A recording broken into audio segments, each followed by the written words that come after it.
Up and Adam. I'm Jack Tomczak. You can follow me on Twitter at Jack Tomczak. You can follow Andrew Lee at Andrew Lee TCNT. All very true. And I encourage you to go to the Twin Cities News Talk Facebook page, hit like, and watch the video from yesterday. It's hilarious. I'm quite funny. Wait, I'm the one in the video. You're also. How are you the funny one? I'm the one in the video. Funny. I made your involuntary medical emergency funny. I took that seizure, put it to music. Not what was happening. Looked good. I was dancing.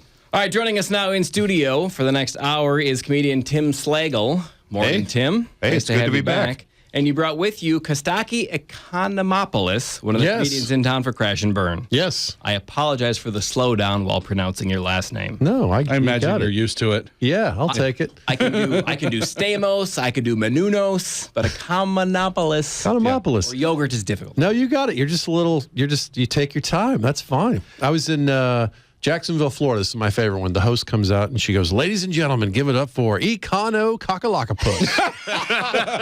Wow. They're tough to find in nature, though. The Econo It's not even close. Some zoos will have them. I have an image of like 8. No, forget it. Yeah.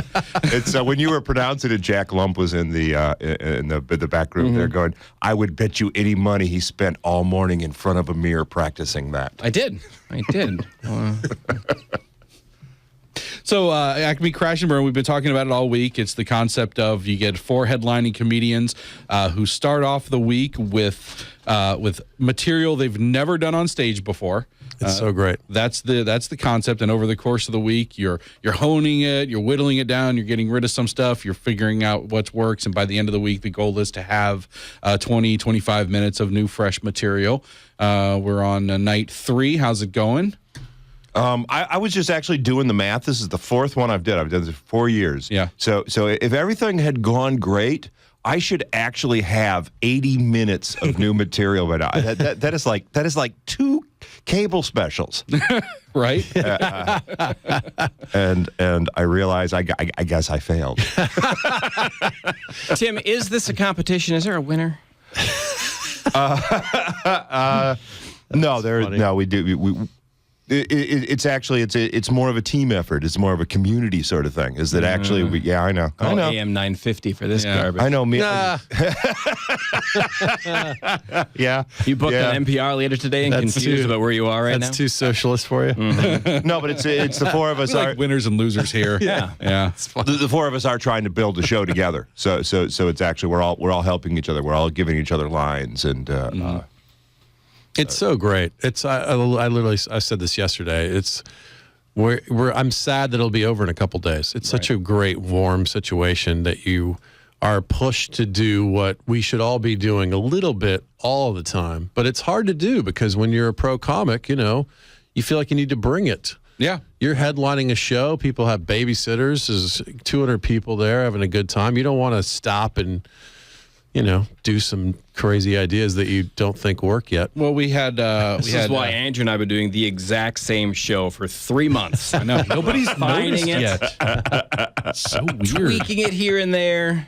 It'll be good one of these days. We were talking to Andy and Ross yesterday, and one of the things that hadn't really occurred to me is that you have to resist that instinct to go to your known go-to. Yeah, your touchstones are gone. Your great material that works. If the audience isn't buying what you're selling, Right. and it's getting quiet, I imagine your instinct is, all right, I'm going to pull out this set that I know works every time. You can't do that this time. Right. Yeah, that's the scariest thing. It reminds me a little bit of doing comedy in Scotland because you kind of lose your touchstones. It's so much about culture.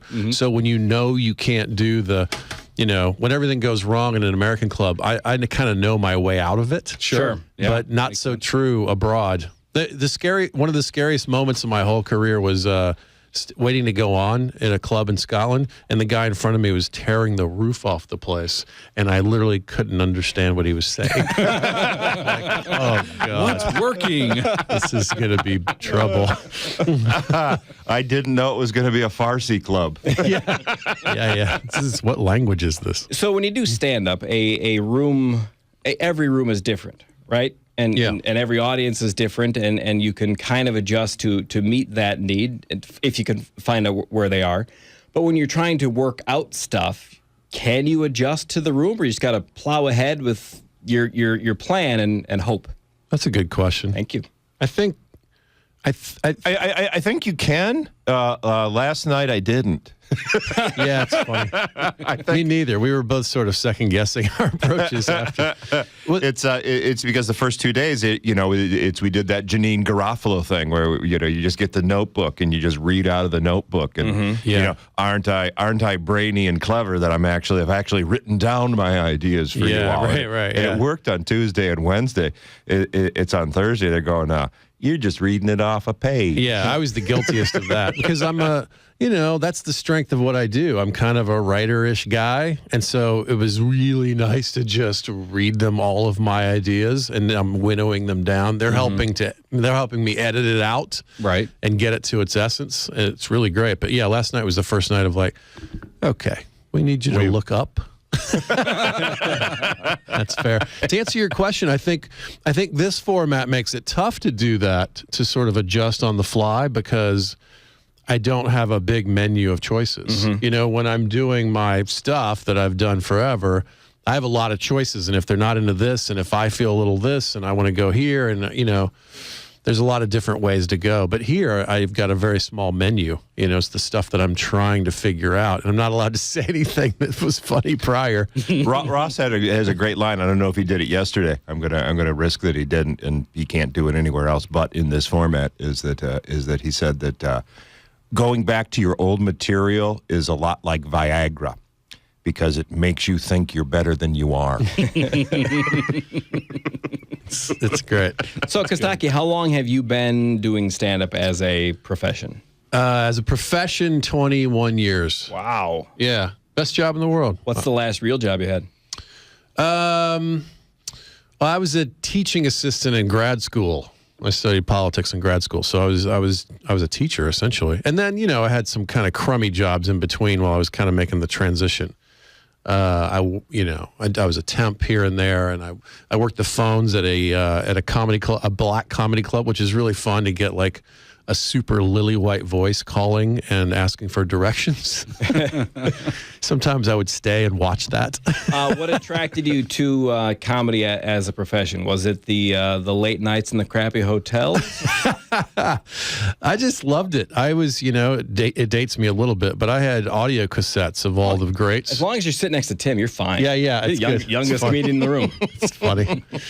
No, I just love stand-up. If you watch a sitcom, you laugh a handful of times in a half an hour, but a good stand-up's like every 10 seconds. It's such a condensed, beautiful form. So I just always love stand-up. How did you decide to make the leap to actually making it your career? I mean, when you were a teaching assistant, you said you studied politics. At what point did you say, you know what, I'm going to try to make a living doing this? You know what? I was writing papers, and I had to turn down a couple of paying gigs.